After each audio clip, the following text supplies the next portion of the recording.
Ya, me faltó el 3, no sé por qué no lo puede abrir. Ya, hay, en la geología hay tiempos geológicos, ¿ya? Que parten desde el comienzo del planeta. Con los datos obtenidos por los métodos de estudio de la edad absoluta y relativa de la Tierra, se construyen tablas de tiempo geológico. ¿Ya? Uno habla del Jurásico, el Cretácico. No existe una completa unanimidad a la hora de establecer una sola tabla calibrada del tiempo geológico y unos intervalos de años completamente definidos. Entonces hay 4 tipos del tiempo geológico. En líneas generales, el tiempo geológico del planeta se divide y distribuye en bloques de años relacionados con acontecimientos importantes que los han caracterizado. ¿Ya? Uno habla de que han habido varios catástrofes mundiales en donde prácticamente ha desaparecido la vida en el planeta. ¿Ya? Por eso está separado en etapas. Entonces, en estas eras geológicas han habido abundancia de animales que después han desaparecido en una nueva era que ha nacido. Entonces, se supone que ya se han extinguido los animales en un 90%, alrededor de 5 veces en el planeta. Y esas son las distintas eras. Se supone, de acuerdo a los estudios, que estamos al borde de la sexta extinción masiva. Y eso es lo que se piensa. Se dice que uno de los eh, elementos que ayuda a saber que estamos cerca de una extinción masiva es justamente cómo tienden a desaparecer las abejas, por ejemplo. Las abejas cumplen una función primordial que es la polinización, ¿cierto?, de las flores, de las plantas, y sin las plantas, ¿cierto?, no hay animales vegetales, y sin los animales vegetales no existen los carnívoros. Por lo tanto, la vegetación en el planeta y la capacidad que tienen las abejas de polinizar son claves para la vida futura. Se cree que en las 5 extinciones masivas que han habido, uno de los primeros efectos que ocurren antes es justamente la tendencia a desaparecer de las abejas. Las abejas no existen solamente en nuestra era, han existido antes, pero siempre han tendido a desaparecer antes de una extinción masiva. Por eso se piensa que estamos al borde de una extinción masiva, ¿ya? Todo esto es teórico, obviamente. Como la edad de la Tierra es de aproximadamente 4.600 millones de años, cuando se habla de tiempo geológico, la unidad base es el millón de años y siempre se relaciona como el antes del presente, ya eso en general. Ahí están las distintas eras conocidas, ¿cierto? Tenemos el Holoceno, el Cuaternario, la Cenozoica y el Fanerozoico. El Fanerozoico, estamos hablando de 544 millones de años a hoy. La Cenozoica de 65 millones de años a hoy. El Cuaternario de 1,8 millones de años al tiempo actual.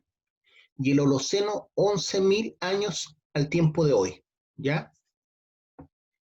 Ahí están las distintas eras. La Cenozoica, 65 millones de años al día de hoy.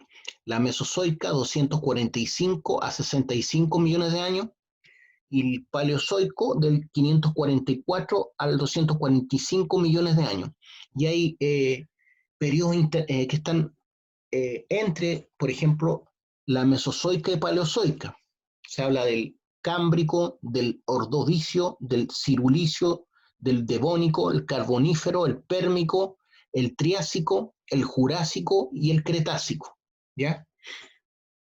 Entonces, donde abundaron los dinosaurios fueron principalmente en el Jurásico y en el Cretácico. Tiempo precámbrico. Abajo, en la parte de abajo dice de 4.500 al 544 millones de años. Ahí hubieron otras épocas, ¿cierto? El proterozoico, el arcaico y el adico. Todo esto está en función de la teoría evolucionista, ¿cierto? Que se supone que al principio había una gran sopa, ¿cierto?, de elementos químicos, que no se sabe cómo, ¿cierto? Se formó el primer ser unicelular, después de ese ser unicelular, no sabemos cómo tampoco, empezó a dividirse y a generar otros semejantes a él. Algo ocurrió entre medio que empezaron algunos a juntarse y se formaron los primeros seres pluricelulares. Después los seres pluricelulares empezaron a mutar y a formarse otros más como los peces, ¿cierto? Después los peces, aparentemente por la escasez de agua, con el tiempo, ¿cierto? Le empezaron a salir especies de patas, y así salieron los anfibios, de los anfibios los reptiles, hasta nosotros. Como les digo, esa es la teoría evolucionista. Y de acuerdo a eso han pasado muchos millones de años. ¿Ya? Estamos hablando del periodo del Ádico, estamos hablando de 4.500 millones de años. Ahí también tenemos otra forma de verlo, ¿cierto? Como ustedes pueden ver ahí, tenemos la Cenozoica, la Mesozoica, la Paleozoica, la Proterozoica, Arqueano y Adiano. Y considerando más o menos los mismos periodos, se habla de la Cenozoica, Cretácico, Jurásico, Triásico, Pérmico, Pensilvánico, Misisípica, Devónica, Silúrica, Ordovírica y Cambriana. Todo eso sería lo que sería en 3 etapas: la Cenozoica, la Mesozoica y la Paleozoica. ¿Ya? Eso son lo que los geólogos dividen, ¿cierto?, las eras del planeta. Estructura de la Tierra, corteza terrestre. Bueno, la corteza terrestre, como les dije, es la litósfera, es la capa rocosa del planeta, la que está en contacto con la atmósfera, por lo tanto es clave en los procesos de erosión, de generación de suelo, que es clave para la vida vegetal. Sin vida vegetal no habría vida en el planeta, porque la biomasa matriz que permite la vida justamente es la vegetación. La vegetación alimenta a los herbívoros a los carnívoros, etc. ¿Ya? Por lo tanto, la distancia que tenemos del Sol es clave, ¿cierto? ¿Para qué? Para que exista la vegetación, ¿ya? La cantidad de mar que hay en el planeta, que es de un 75%, es clave. ¿Por qué? Porque gracias a ese 75% superficial de agua es que hay evaporación suficiente para generar nubes, y esas nubes puedan penetrar, ¿cierto?, los continentes y generar lluvias y aguas nieve y glaciares que nos permiten tener agua dulce, ¿cierto?, a nosotros y a las plantas y a los animales en verano. Entonces todo está muy ligado de una forma muy especial, que nos permite observar que no puede ser aleatorio todo, ¿cierto? Claramente hay un diseño inteligente en todo esto. La corteza terrestre es la capa rocosa, ¿cierto?, externa de la Tierra, es comparativamente muy delgada, muy fina, con un espesor que varía de 7 kilómetros en el fondo oceánico, en las partes más delgadas, hasta unos 70 kilómetros en las zonas montañosas de los continentes, por ejemplo en la cordillera de los Andes. Los elementos más abundantes de esta capa son el silicio y el oxígeno, ¿ya? El silicio y el oxígeno generan los silicatos, ¿ya? El Si, como silicio, como elemento, se combina muy fácilmente con el oxígeno de muchas maneras. La más conocida, ¿cierto?, el cuarzo, SiO2, pero también tenemos el feldespato potásico, el feldespato sódico, tenemos los piroxenos, los anfíboles, que son los principales componentes de la corteza terrestre, ¿ya? Los silicatos. También dentro de los elementos abundantes en la corteza terrestre está el aluminio y el magnesio. Su temperatura es directamente proporcional, de la corteza terrestre me refiero, su temperatura es directamente proporcional a la profundidad observada desde la superficie litosférica, aumentando en promedio 1 grado centígrado por cada 33 metros de profundidad, hecho conocido como gradiente geotérmica. Gradiente geotérmica. Manto. Manto es la capa de la Tierra que se encuentra entre la corteza terrestre y el núcleo. Tenemos el manto superior o exterior y el manto inferior, que está por abajo, o interior. Supone aproximadamente el 87% del volumen del planeta, el manto. El manto terrestre se extiende desde cerca del kilómetro 33 de profundidad, considerando en la corteza oceánica, ¿cierto?, o alrededor de 8 kilómetros en las zonas oceánicas, hasta los 2.900 kilómetros. Hasta los 2.900 kilómetros. Estamos hablando prácticamente la mitad del radio terrestre.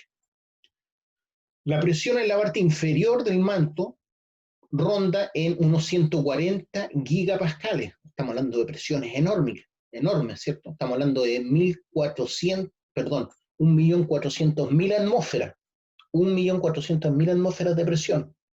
No puede haber vida en esa zona, ¿cierto?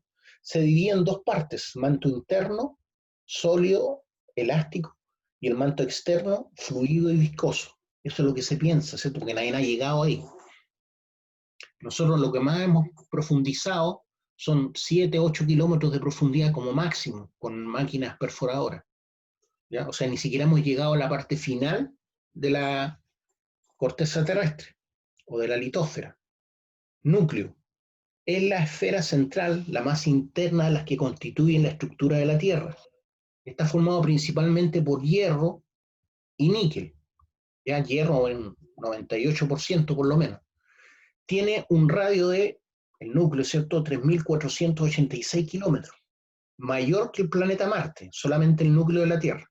La presión en su interior es millones de veces la presión en la superficie y la temperatura puede superar los 6.700 grados Celsius. Consta de un núcleo externo líquido y un núcleo interno sólido. Sólido, ¿por qué? Por la tremenda fuerza gravitacional y presión a la que está sometido, ¿ya? Anteriormente era conocido con el nombre de NIFE, debido a su riqueza en níquel y hierro, el núcleo. Ahí vemos dos formas de ver el interior de la Tierra. Se habla de la corteza oceánica, ¿cierto?, la que está bajo el mar, y la corteza continental. También se habla de la litósfera. Se habla de la astenosfera, por un lado, en el lado derecho, o también se habla de manto superior y zona de transición. Después de la astenosfera viene la mesósfera, que corresponde al manto interior, según la otra teoría. Esas son las dos teorías. También tenemos el núcleo externo y el núcleo interno. Eso es común para ambas teorías. Entonces, mesósfera, astenosfera, litósfera.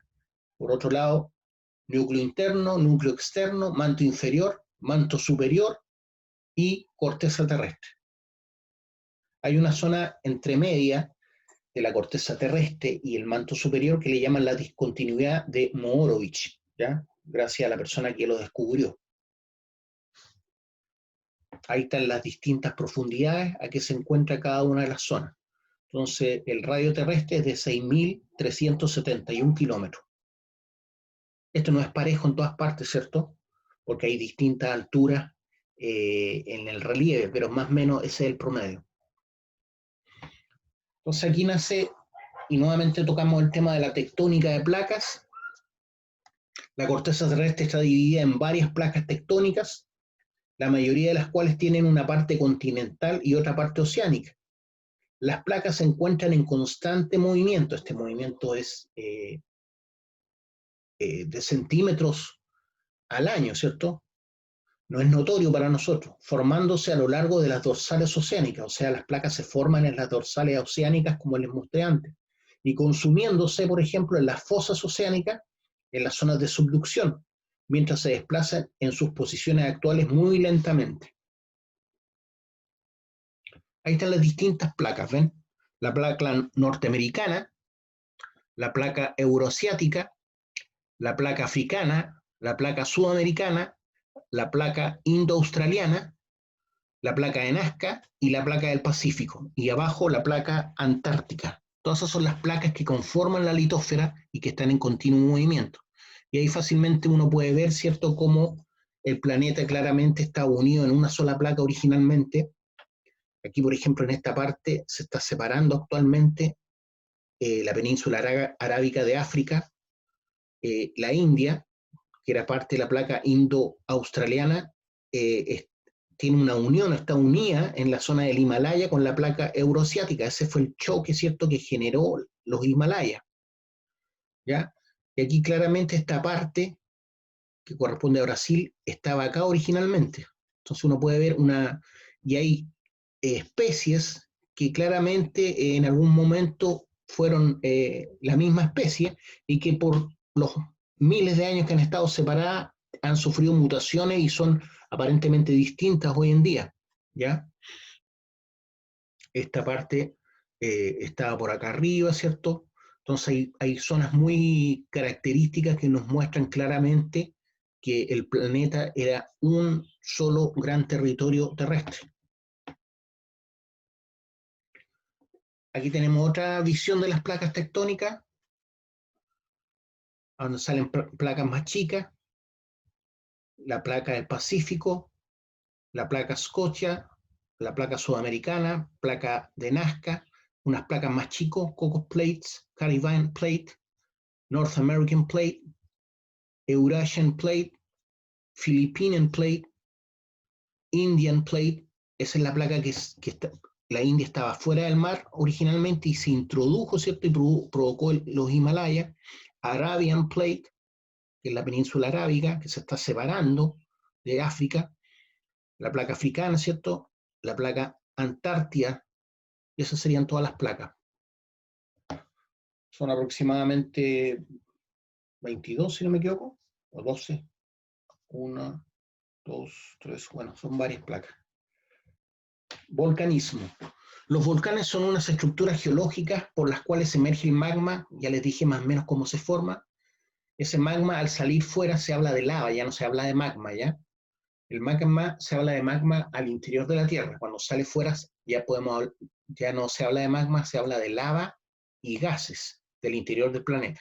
Generalmente adquieren una forma cónica, ¿cierto? Porque se va acumulando ese magma enfriado, esa lava enfriada, dándole esa forma propia de volcán, así como por la acumulación de material de erupciones anteriores. Material piroclástico se llama. Encima del volcán podemos encontrar su cráter o caldera. Por lo general los volcanes se forman en los límites de las placas tectónicas, aunque hay excepciones llamados puntos calientes o hotspots ubicados en el interior de las placas tectónicas. Los volcanes constan de estas partes: cráter, chimenea, cono volcánico, cámara magmática. El cráter es la puerta de salida de los materiales del volcán. La chimenea es el conducto, ¿cierto?, por donde sale el magma. Después está el cono volcánico, que es lo que nosotros vemos como volcán, parte del volcán formado por los materiales que este va expulsando desde cuando se formó. Originalmente no tenía forma de cono. Se forma a partir de una grieta, ¿cierto?, que empieza a salir magma, y como este se empieza a acumular y enfriar, empieza a tomar la forma de un cerro con características cónicas. La cámara magmática es donde se acumula el magma bajo el volcán y permite que ese magma fluya finalmente por la chimenea. Es el lugar donde se acumula el magma antes de salir. También tenemos dentro de los volcanes las fumarolas, que son emisiones de gases de las lavas en los cráteres.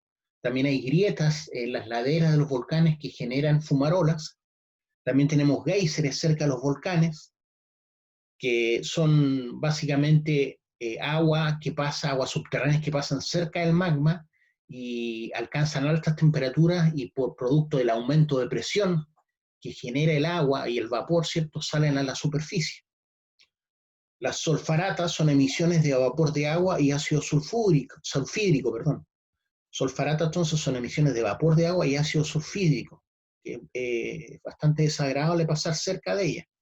Y las mofetas son fumarolas frías que desprenden básicamente dióxido de carbono. Todos son parte de lo que llamamos volcanes. Ahí tenemos una imagen, ¿cierto?, que nos muestra las distintas partes de un volcán.